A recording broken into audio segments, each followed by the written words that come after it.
Hello, everyone. It's Miss Jessica. Thank you for joining me for our story time. Today, we are reading a story called The Salamander Room. And so, look at that. That's a salamander. That is a salamander. And we're going to learn about what a salamander needs in his home, in his habitat.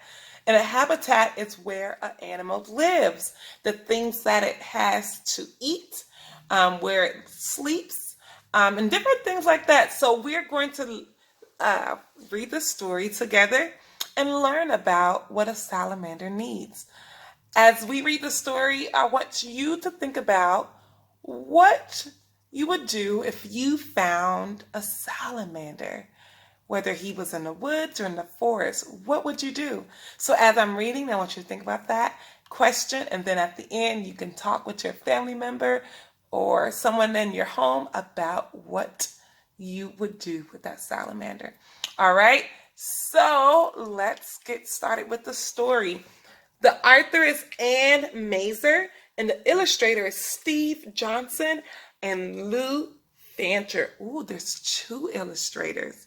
Steve and Lou. Wow, and do you remember what the illustrator does? Remember, to help us to remember what the illustrator does, we have a little song. And it says, the illustrator draws, hi-ho, did you know the illustrator draws? And so, since the illustrator drew the pictures, then we know that the author is the one who writes the words. The author writes the words. The author writes the words. Hi-ho, did you know the author writes the words? All right, so let's get ready to read this story. The Salamander Room. Let's turn to the very first part of the story. Here it is. All right, let's read it. Brian found a salamander in the woods. It was a little orange salamander that crawled through the dried leaves of the forest floor. The salamander was warm and cozy in the boy's hand.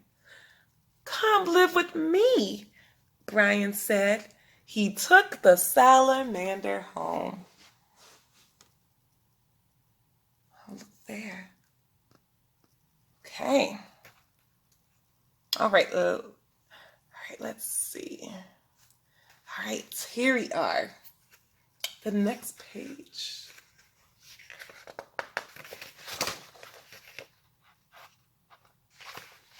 Ooh, so now, throughout the story, the mom would ask the little boy, who's Brian, she'll ask her son a lot of questions, and Brian, just to help him to think about what things the salamander would need to be safe in his bedroom.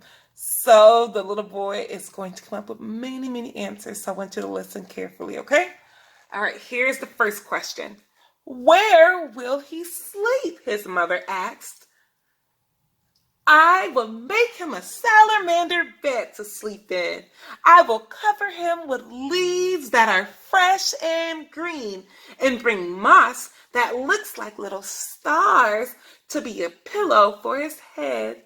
And I would bring crickets to sing him to sleep and bullfrogs to tell him good night stories.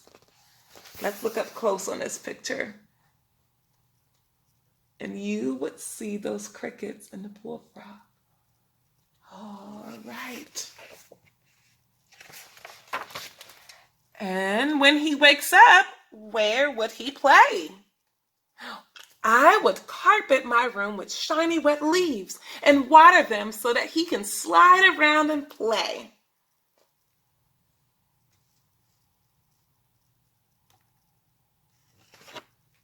I would bring tree stumps into my room so he can climb up the bark and sun himself on top. And I would bring boulders that he can creep over. Oh, let's see what's next. So he would have somewhere to play. Now what's next? Oh, he will miss his friends in the forest.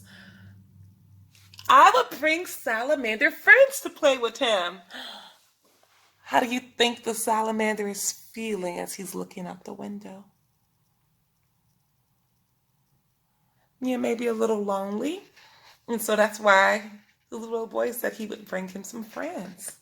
That's a good idea. Let's see what happens when he brings more salamander friends into the room. They will be hungry. How would you feed them? I will bring insects to live in my room, and every day I will catch some and feed the salamanders. I would make little pools of water on top of the boulders so they can drink whenever they are thirsty. Let's see. Oh, that's exactly what he's going to do. So he knows how he's going to feed them. The insects would multiply, and soon there will be bugs and insects everywhere. Oh, how do you think the mom is feeling about there being bugs and insects everywhere? I think she's a little nervous. I think she doesn't like that idea of too many bugs in the house. I will find birds to eat the extra bugs and insects, and the bullfrogs will eat them too. Okay.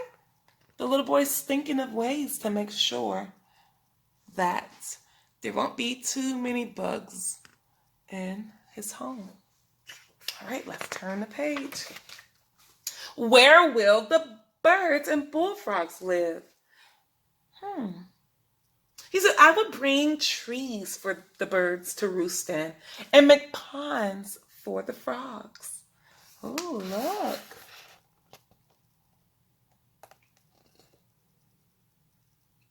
Oh, the little boy's thinking about everything, all the ways to take care of them.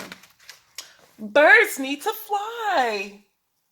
We can lift the ceiling.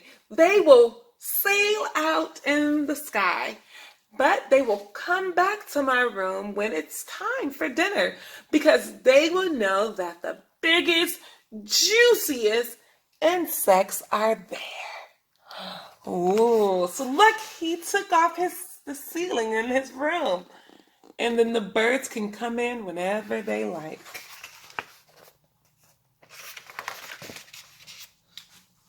But the trees, how will they grow? The rain will come through the open roof and the sun too. And vines will creep under the walls of my room. And ferns will grow under my bed. There'll be big white mushrooms and moss like little stars growing around the tree stumps that the salamanders climb on. Oh.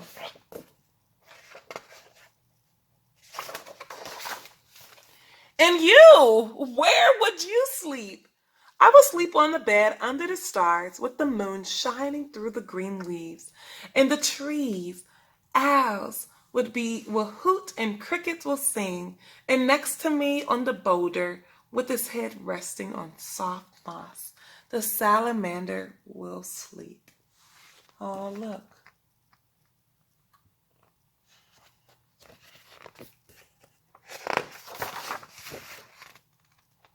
The end. Wow, that was a really fun story.